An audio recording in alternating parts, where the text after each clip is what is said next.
నేను ఇవాళ ఒక ఐటెం చేస్తున్నాను చూడండి.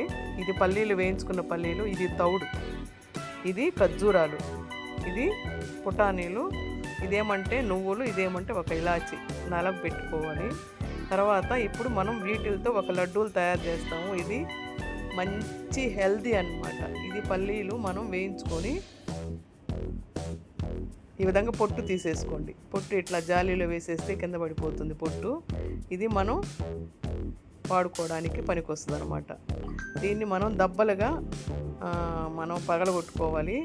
ఏదైనా గ్లాస్తో కానీ లేదంటే ఒక చిన్న గంటితో కానీ చిదిమితే కనుక అవి దబ్బలుగా వచ్చేస్తాయి. లేదా చేత్తో అయినా కూడా మనకి దబ్బలుగా వచ్చేస్తాయి అనమాట. ఈ తౌడు అనేది ఏంటంటే మనకి బియ్యం మిల్లులు ఉంటాయి కదండి. ఆ బియ్యం మిల్లులో బియ్యం తీసిన తర్వాత ఆ పైన పొక్కుకి బియ్యానికి మధ్యలో ఉండే సన్నటి పొర అనమాట. ఇది ఎంత హెల్త్ అంటే అంత హెల్త్. ఫుల్ బి విటమిన్ ఉంటుంది అందులో. B12 అనేది ఫుల్గా ఉంటుంది అనమాట. ఎందుకంటే మనకి చాలామందికి B12 అనేది చాలా డెఫిషియన్సీగా ఉంది ఈ రోజుల్లో. అట్టని తౌడు చాలామంది తినలేరు. ముఖ్యంగా దీన్ని మనం ఏం చేయాలంటే లైట్గా వేయించుకోవాలి ఆ తౌడుని. అది మామూలుగా తింటే చాలా స్వీట్గా ఉంటుంది. అది తెచ్చి మీరు బయట పెడితే పురుగు పడుతుంది ఆ స్వీట్నెస్. కాబట్టి ఫ్రిడ్జ్లో పెట్టుకోండి. ఇదేంటంటే ఖర్జూరాలు. దాంట్లో ఒక్క స్పూను వేడి నీళ్ళు వేసి బాగా మనం పిసికి ముద్దలాగా చేసి పెట్టుకోవాలి. పుట్నాలు లైట్గా వేయించుకోవాలి. నేను ఈ వేయించిన ఈ తౌడు ఉంది కదా, ఇది మనం రోజు కనుక ఒక్క స్పూను కానీ మనం తాగితే మనకి బి కాంప్లెక్స్ వైటమిన్ అనేది మన బాడీకి సరిపోతుంది. B12 అనేది ఫుల్గా ఉందన్నమాట ఇందులో. సో ఇది ఒక స్పూను మనం నీళ్ళలో కలుపుకొని తాగొచ్చు.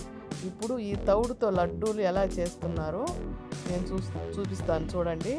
ఇప్పుడు నువ్వులు, పల్లీలు, పుట్నాల పప్పు ఇవన్నీ వేసి ఈ లైట్గా వేయించుకున్న తౌడు, మనం ఈ ఖర్జూరం ఉంది కదా, ఆ ఖర్జూరం ఒక స్పూన్ వేడి నీళ్ళతో కలిపి మనం బాగా పిసుక్కోవాలి. చింతపండు పిసుక్కున్నట్టు గట్టిగా పిసుక్కొని, ఎందుకంటే ఇది మన లడ్డూ షేప్లో కావాలి అంటే దానికి ఒక జిగురు ఉండాలి. ఈ ఖర్జూరం ప్లేస్లో మీరు బెల్లం అన్నా వేసుకోవచ్చు, లేదంటే తేనె అయినా వేసుకోవచ్చు. ఇది చాలా టేస్టీ, ఫుల్ హెల్త్ అనమాట. ఈ విధంగా మనం లడ్డూలు తయారు చేసుకుంటే ఇది నువ్వుల లడ్డూ లాగా ఉంటుంది అనమాట. చాలా హెల్తీ అండి ఇది మనం లడ్డూలుగా చేసుకోవచ్చు, లేదా పొడి పొడిగా ఉండి ఒక స్పూన్ లాగా మనం వాడుకోవచ్చు. చాలా టేస్టీ. పిల్లలకి ఇది నువ్వుల లడ్డు కానీ చెప్పిస్తే వాళ్ళు ఈజీగా తినేస్తారు. అసలు ఎవ్వరు కూడా కనుక్కోలేరు ఇది నువ్వుల లడ్డు అని అనుకుంటారు.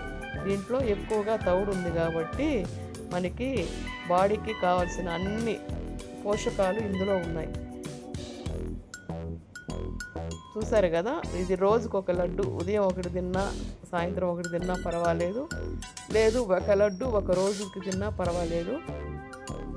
మన బాడీకి ఆ రోజు కావాల్సినటువంటి పోషకాలు సరిపోతాయి, అందుతాయి అన్నమాట. బి విటమిన్ ఫుల్గా ఉంటుంది, B12 అనేది ఫుల్గా ఉంటుంది.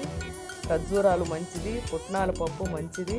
అదేవిధంగా వేరుశనగలు, పల్లీలు ఉన్నాయని చెప్పాను కదా, అది కూడా, నువ్వులు, కాల్షియము, ఇవన్నీ అన్ని మంచి పదార్థాలు అనమాట దాంట్లో ఆ లడ్డూలో ఉంది. ఇప్పుడు ఇది నీళ్ళలో కలుపుకొని మనం రోజు ఒక గ్లాస్ తాగినట్టయితే మనకి B12 అనేది ఆ రోజుకి సరిపడా అందుతుంది అనమాట. తౌడు అనేది ఎప్పుడు మనం ఫ్రిడ్జ్లో పెట్టుకోవాలండి, బయట పెడితే పురుగు పడుతుంది ఆ స్వీట్నెస్. సో ఈ విధంగా లడ్డూలు చేసుకొని మీరు పిల్లలకి ఇవ్వచ్చు. అనీమియా ఉన్నవాళ్ళు కూడా మనం దీన్ని వాడుకోవచ్చు అనమాట. ఇదండి ఈ వీడియో. మీరు చేయండి, ఎవ్వరు కనుక్కోలేదు ఇది తౌడుతో చేసిన లడ్డూలని ఎవరు కనుక్కోలేదు. ఈ వీడియో నచ్చితే లైక్ చేయండి, షేర్